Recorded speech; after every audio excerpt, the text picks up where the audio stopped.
de história sabe que um rei não clama para si esse título do nada.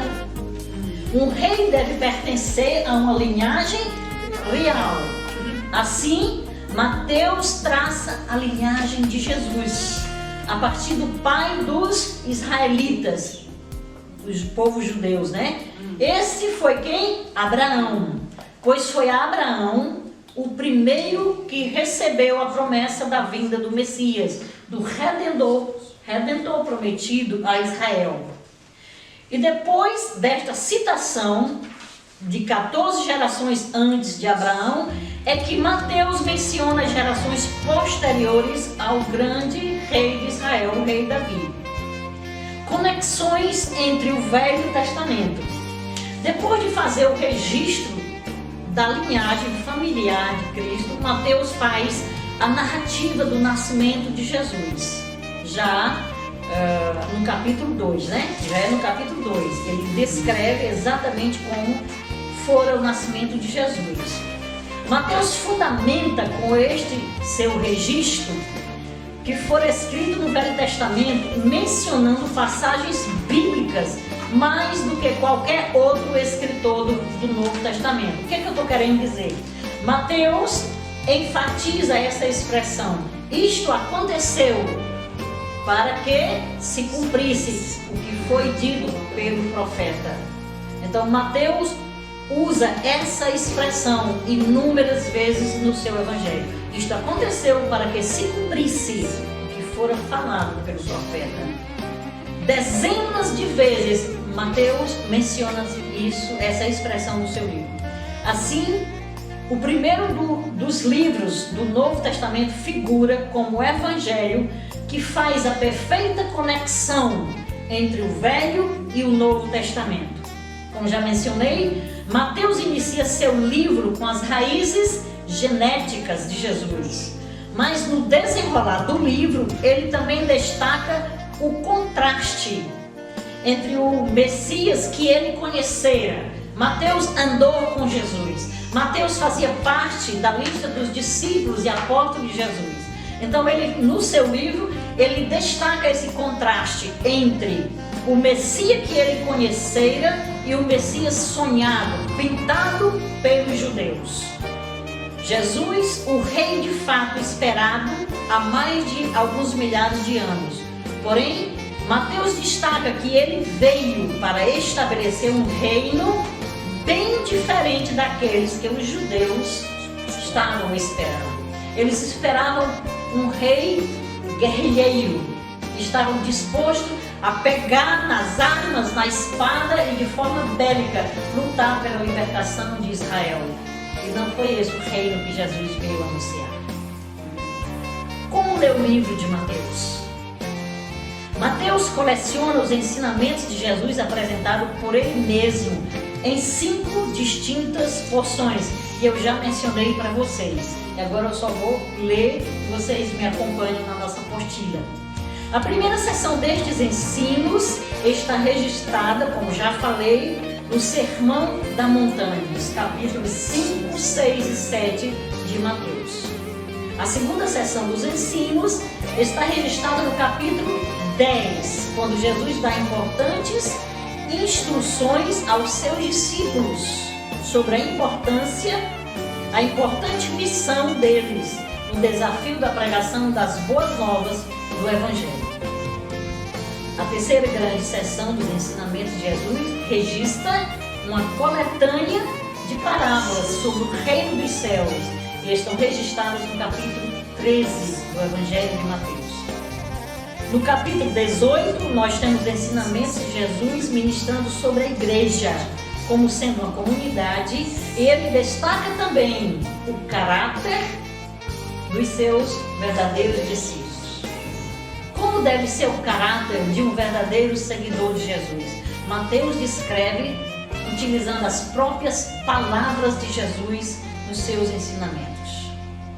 A quinta seção de estudos está registrada dos capítulos 23 a 25, quando Jesus expõe os seus pensamentos e os seus ensinos sobre a hipocrisia dos religiosos. aqueles que deveriam ser os guias, os líderes, Jesus chamou eles de guia de cegos. Também Jesus destaca nas suas declarações, os acontecimentos vindouros, futuros e escatológicos. Assim vemos na visão panorâmica de Mateus, que Mateus nos oferece, Jesus como sendo o cumprimento da esperança profética dada por Deus a Israel. Jesus cumpre na sua pessoa todas as profecias do Antigo Testamento mencionadas sobre o Messias vindouro. A saber, o modo como Jesus nasceu está registrado por Mateus, capítulo 1, 22 a 23. O lugar do seu nascimento, que foi também profetizado no Antigo Testamento, Mateus destaca no capítulo 2, 5 e 6. O regresso do Egito, a sua residência em Nazaré, todas essas profecias messiânicas do Antigo Testamento, Mateus cuidadosamente destaca aqui em seu Evangelho. Ele é apresentado como aquele para o qual estava predito um precursor messiânico. Eu acho que ele estava a falar de João Batista, o precursor que viria antes dele. O território principal do seu ministério público, Mateus destaca no capítulo 4, 14 a 16. O seu ministério de cura, a sua missão como servo de Deus, os seus ensinos por parábolas, que foram profetizados também no Antigo Testamento, a sua entrada triunfal em Jerusalém, a sua prisão. Então Mateus mostra detalhadamente todas as profecias messiânicas cumpridas na pessoa de Jesus Cristo. Que características especiais nós poderíamos destacar do livro de Mateus? Mateus é o mais judaico dos 4 evangelhos. Contém a exposição mais sistemática dos ensinamentos de Jesus, de seu ministério de cura e de libertação. Não que os outros evangelhos não façam menção disso, mas eu estou a dizer que Mateus faz de uma forma sistemática, didática, progressiva, do ponto de vista de metodologia de ensino. Outra característica do Evangelho de Mateus, ele identifica os eventos da vida de Jesus com o cumprimento do Antigo Testamento. Outra característica, menciona o reino dos céus inúmeras vezes, dado a entender reino de Deus, 2 vezes mais do que qualquer outro evangelho. Mateus destaca os padrões da retidão do reino de Deus. Se no Antigo Testamento se dizia olho por olho, dente por dente, agora o nível de exigência, o padrão de obediência que Jesus inaugura no reino a que ele veio inaugurar é bem mais alto. No Antigo Testamento se matava fisicamente. Agora Jesus diz o quê? Se tu no teu coração desejar a morte do teu irmão, já és assassino. Se no teu coração tu desejares a mulher do próximo, o teu coração já adulterou.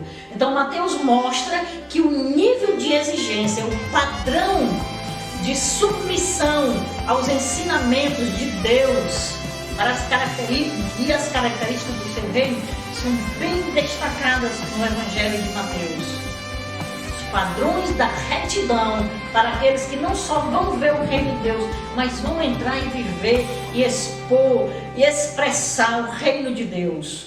O poder divino, ora em operação no reino, ora em operação sobre o pecado, sobre a doença, sobre os demônios e sobre a morte. Mateus mostra isso em seu evangelho. Mateus é o único evangelho que menciona a igreja como entidade futura pertencente a Jesus. Isso está em Mateus 16, 18 e Mateus 18, 17.